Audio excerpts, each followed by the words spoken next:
Okay guys, today we are going to talk about wedging clay. Clay is rough, it has all sorts of bad things going on there. If you have recently tried to make something and you have rough looking clay, you have to re-wedge it, you have to knock those air bubbles out.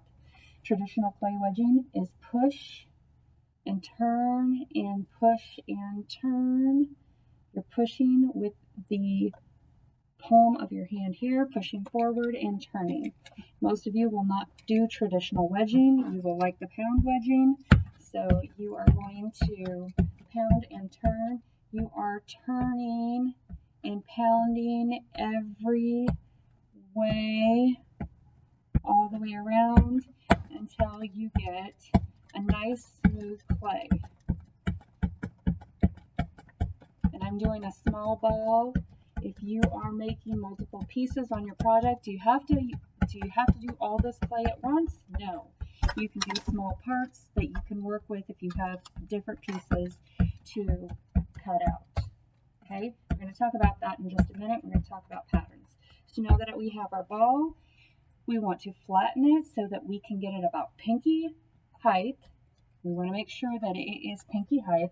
So we're going to start in the middle. We're not starting at the edges. It'll get too small. We don't want it too thin at the edge. Clay dries 10% smaller as it dries and shrinks.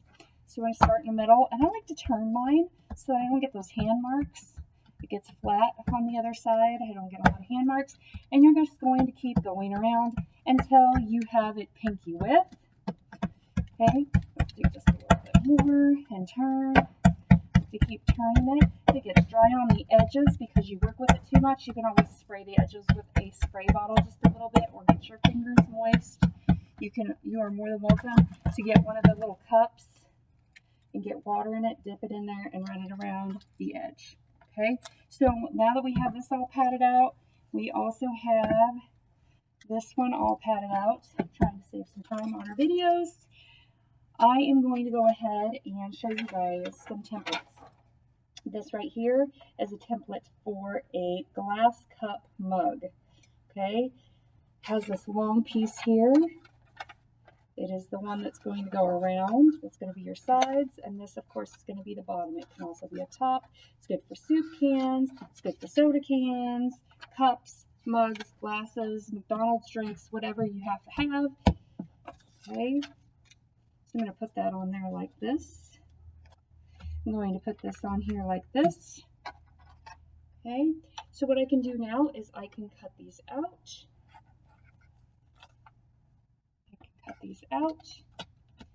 Okay, and now I have not started with slip, which is liquid clay, so it shouldn't be that bad to just put it straight on the counter or table. But once you start working with liquid slip to connect pieces, you will want to use a piece of wax paper. Wax paper is your friend. That way your stuff won't stick to the table. This should not be too bad because it's just clay. You haven't gotten it really, really wet. Let's smooth out those edges a bit, just because I think it's easier to work with. It doesn't take much to smooth out edges. Okay, I'll cut out this other piece. I like the needle tool. You guys might like these tools, popsicle stick, whatever you want to use, and whatever you feel comfortable with. We have all sorts of clay tools. Okay, not that bad. Got it cut out. Doesn't have to be perfect, but I am going to reshape it just a bit once I have it cut out. I'm just going to go around the edges and smooth it out just a little bit to connect every piece of clay that you are going to connect. You must scratch, scratch, scratch, scratch, scratch. This is going to allow this liquid clay to go into your pieces. Okay. So I'm going to scratch the edge because I know that's where that's going to connect. I'm going to scratch the edge. I know where that's going to connect, and I'm going to scratch the edge here. I know that's where that's going to connect. Okay. So I've got lots of places for the clay to get in. Edge, edge, edge. Let's see how this does. Looks pretty good. Looks like my edges are going to line up. Okay, this might be a little long, so I can go ahead and trim it just a bit. You can poke holes into it too, just don't go too deep, as long as that clay can get in. Okay, so either scratching or poking holes, see where it's going to touch. Okay, And this is going to touch here too. If you don't like to get your fingers dirty, that's fine. If you don't mind, that's fine too. I got some liquid clay. I'm just going to get that liquid clay on there. Liquid clay on.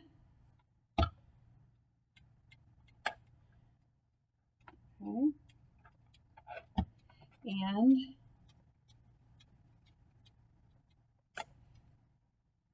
voila. This is how we would put this together. I would run a little bit more liquid clay inside. I would pinch together at the seam. The seam here where we put it together. I'll pinch together just a bit. Put my fingers inside the support. And my fingers up. Okay. I would make sure that the bottom. See how I didn't put a piece of wax paper underneath and it stuck just a bit?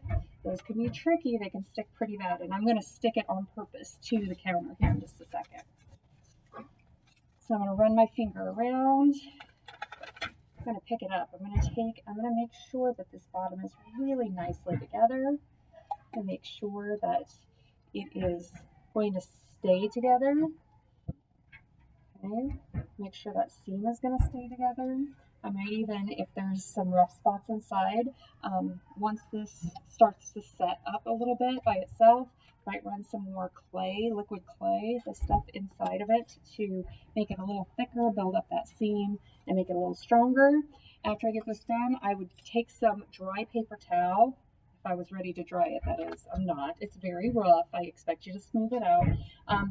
To store it, you can wad up some moist paper towels, not soaking wet, but moist, and you could put it in here to try to keep the shape. To dry it, when it dries, you would put dry paper towels inside to keep it the shape so nobody bumps it and this shapes your cup. Okay? Of course, if this was a coffee cup, you would have trimmed off a little bit more and added a handle, right? Little handle right there. Okay.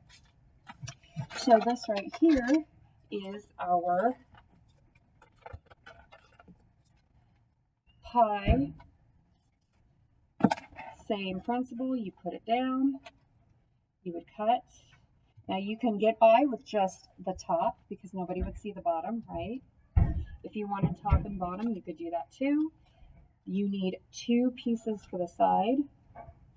And you would connect this just like you would the other one, right? You would poke holes wherever you were going to connect. Okay. I'm going to make it upside down. This is going to be the top of the pie, but I'll turn it after I get it together. How about that? So I need 2 pieces for the side. I need 1 piece for the end. Okay. It's going to be my end piece because my end piece is going to be just a little bit shorter, right? The end piece is going to be just a little bit shorter. I poked the holes. And in order to put this together, we would need to poke the holes in the edge where it would come together, right? Liquid slip. It doesn't have to be pretty. It needs to be on there. And you would just start to construct it, right? You still need that other piece for right there. So I'm going to construct this. I just put it on. I'm smoothing out, right? If you have a little hanging off, you can always trim. I need to measure how my pie crust is going to be. I think I want my pie crust to come to the end, so I'm going to go ahead and pinch off a little bit of that. I'm going to put it right up to the edge. Pie crust. I'm going to measure, and I would just cut off the excess, poke holes.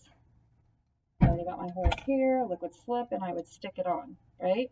And then when I was done, I could flip it over, and nobody would ever know there's not a bottom on there. And that's okay too, okay? All right, so I hope that helps you guys out. Good luck.